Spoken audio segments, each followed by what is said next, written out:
Yes, nandito ako sa aming farm. Kami ay magpapaiga ng palay para gawing bigas. Ito ako ngayon, mga friends. Yan o. Ito yung aming palay. Ito yung palay na binibilad. Yan. Kasi para gawing bigas. Ito, mga friends. Yan. Ito, mag-uuna ako.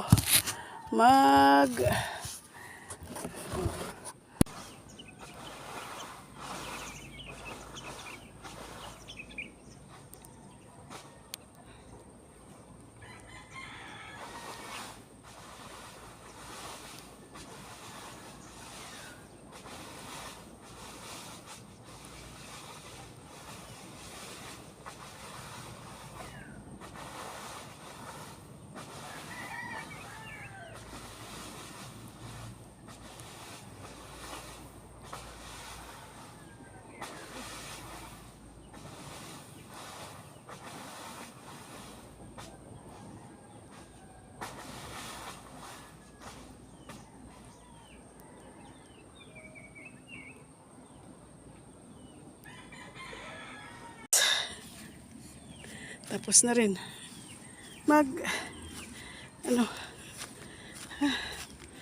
Palay. Mamaya pa yan. Isasaking. Kasi, para mapamulino na. Dalhin na sa kiskisan.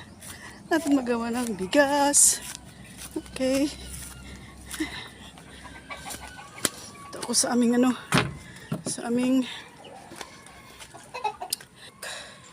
dami dyan. Daming daming kulungan ng manok. Ito yung aming ito yung stock house ng mga makinaryas. Yan ay mga kulungan ng manok. Meron ditong manok. Dami kasi ng manok dito. Ito pa. Tingnan nyo. Ito nyo, maraming mga sisiw. Yan. Maraming sisiw siya dito. Yan.